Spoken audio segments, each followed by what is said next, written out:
일본의 라인 강탈, 네이버 지분 넘겨라, 현실이 되는 것 같습니다. 네이버에 어떤 라인이라는 쉽게 말하면 메신저 있잖아요. 이게 일본을 진출을 했어요. 일본의 소프트뱅크라고 손정희가 운영하는 회사입니다. 그 회사에 야후하고 합작을 했습니다. 50대 50으로. 야후가 50을 넣고요. 네이버가 50을 넣었어요. 그런 다음에 라인이라는, 우리 같으면 카카오톡이죠. 라인을 일본 전역에 확장을 시켰습니다. 그러면서 13년 동안 돈도 많이 쏟아붓고요. 기술도 많이 쏟아붓고요. 인력도 많이 쏟아부어서 일본의 국민 메신저로 만들어 놨습니다. 그런데 이 일본이 변심한 거예요. 쉽게 말하면 라인이 말입니다.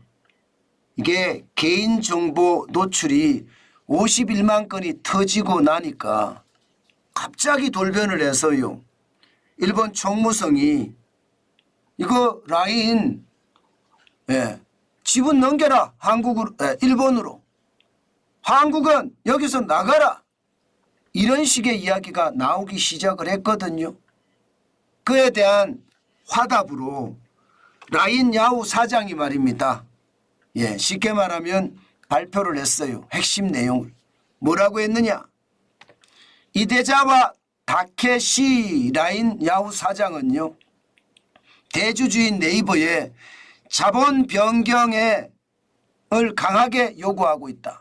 자본의 변경을 강하게 요구하고 있다. 이렇게 이야기했습니다. 그러면서 한국인 이사회 멤버도 잘랐습니다. 내쫓았죠. 신중호 이사, 이분이 라인의 아버지라고 이야기할 정도로 말입니다. 일본의 라인을 정착시킨 인물이거든요. 이 인물 자체도 말입니다. 쉽게 말하면 퇴진을 시켰다는 뜻입니다. 그러면서 이 이데자와 타케시 라인 야후 사장은요. 일본 총무성의 압박으로 지금 조치를 취하는 거다는 것을 확실하게 했습니다. 총무성의 행정지도는 네이버와 자본적인 지배관계에 대한 재검토, 이것을 하라고 했으면서 말하자면 라인 라우가 대주주인 네이버에 위탁하면서 위탁처인 대주주에 강하게 관리를 요구할 수 있겠느냐는 문제를 제기한 것이다. 이렇게 이야기하면서요. 총무성의 행정 지도를 무겁게 받아들이고 있다. 이 말을 했습니다. 그래서 다 쫓아내겠다는 거예요. 한국을. 실제로 총무성이 말입니다. 작년 11월에 51만 건의 개인정보 유출 사고가 발생을 하니까 일본 정부는 원인 규명을 요구했고요. 그러면서 2024년 올해입니다. 3월에 일본 총무성이 1차 행정 지도에 나서면서 네이버와 자본관계를 재검토하라 요구를 했습니다. 그러면서 2024년 4월에 총무성이 2차 행정 지도를 했거든요. 여기에서 7월 1일까지 구체적 대책 보고를 요구했습니다. 그 구체적 대책 보고가 결국은 말입니다. 라인 지분 팔고 떠나라예요. 떠나라. 한국인 주주 내쫓고 지금 가져가겠다는 겁니다. 지금 라인 야후를 운영하는 것은요. 손정희의 소프트뱅크 50%, 네이버의 50% 지분을 가지고 있습니다. 어느 한쪽이 1% 아니 한 주만 더 가지면 지배권을 가집니다. A홀딩스에 대한 회사. 그러면 라인 야후는요. 자연스럽게 지배권 안으로 들어오게 되거든요.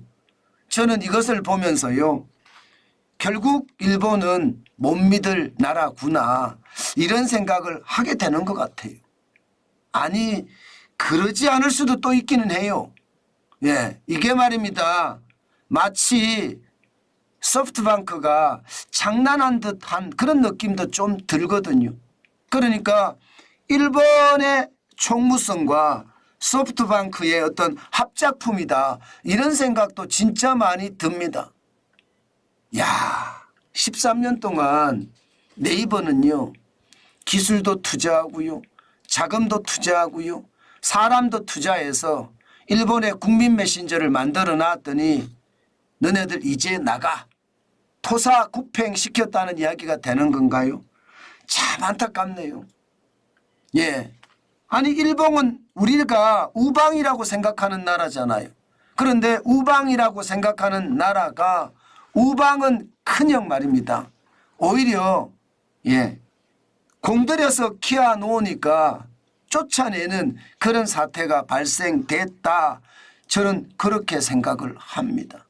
사실 여러분 보시다시피 라인 야후 굉장히 컸거든요. 아마 국민 메신저 라인이 없었으면 말입니다. 일본의 야후는 그냥 죽었을 거예요. 예. 라인 야후를 합병하고 이렇게 만드는 바람에 굉장히 커졌죠. 매출액도 보세요. 2021년에 1조 5,674억 엔입니다.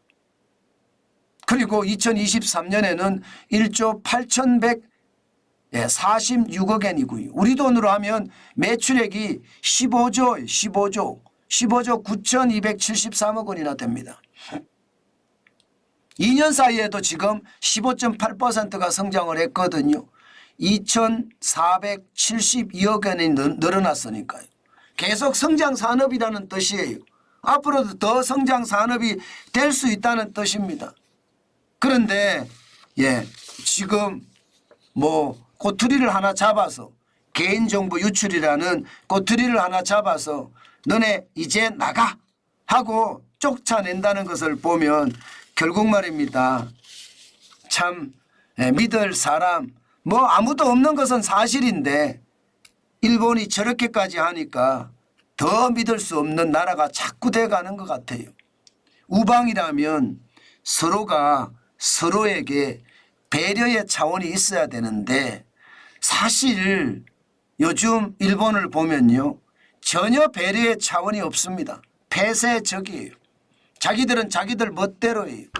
그러니까 세계 시장에서도 밀리잖아요. 지금 말입니다. 이대로 가면 인도에게도 이제 밀린다고 합니다. 그러면 세계 5위로 떨어집니다. 경제도. 지금 이대로라면 수출도 대한민국의 수출이 많아질 수도 있습니다. 그 정도로 일본은 폐쇄적이고요. 그 폐쇄적인 게 결국 일본 전체에 어우러져서 네이버를 내쫓아내는 그런 역할도 한다. 이런 생각도 많이 듭니다.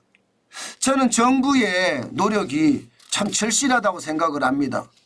뭐 우리 정부도 상황을 예의주시하고 있다고 이야기하지만 이게 말 가지고는 안 되는 것 같아요. 이종호 과학기술정보통신부 장관이 뭐라고 했나 하면요. 우리 기업이 해외 사업과 해외 투자에서 부당한 대우를 받지 않도록 하는데 최우선의 가치를 두고 대응할 예정이다. 네이버의 의사결정을 최대한 보장하기 위해 네이버와 긴밀히 협의 중이다. 이게 지금 네이버하고 긴밀히 협의 중이어야 될 사안인가요? 일본 정부하고 긴밀히 협의돼야 될 상황 아닌가요? 네이버의 어떤 반발을 막겠다는 뜻인가요? 물론 그렇지는 않겠지만 저는요. 과학기술부 윤석열 정부죠. 제대로 일본 정부에 저는 제대로 항의를 해야 된다고 보고요. 이렇게 되면 일본과의 관계도 우방이기는 하나 철저하게 견제를 하는 우방이라는 뜻이잖아요. 우리도 그에 못지않게 견제를 하는 우방이 돼야 됩니다. 무조건적으로 말입니다. 일본 저는 그래서는 안 된다고 봅니다. 우방인 건 중요하고 또 자유진영의 미국과 서방과 일본 우리에게는 굉장히 중요한 나라 맞습니다.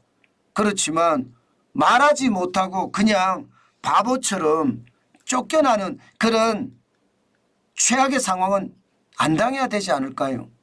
저는 그렇게 봅니다. 제발 정부가 중심을 잡고 요구할 거는 제대로 요구하고요. 항상 상호주의 원칙 아래 말입니다. 저는 그렇게 돼야 된다고 봅니다. 이번 사태 정부가 어떻게 정리하는지 저는 두고 볼 일이라고 봅니다. 이거 자칫 잘못 정리하잖아요. 그러면 윤석열 정부의 또 하나의 악재가 될 겁니다. 저는 제대로 정리하고요. 안 그래도 야당은요. 친일하면서 친일을 정치적 이슈로 계속 몰아가고 있는 판인데 이것까지 터져서 네이버가 라인을 일본에 뺏기잖아요. 그러면 최악의 상태 저는 충분히 벌어질 수 있다고 봅니다. 정부의 적극적인 해결 노력 저는 절실하다 그렇게 말씀드리고 싶습니다.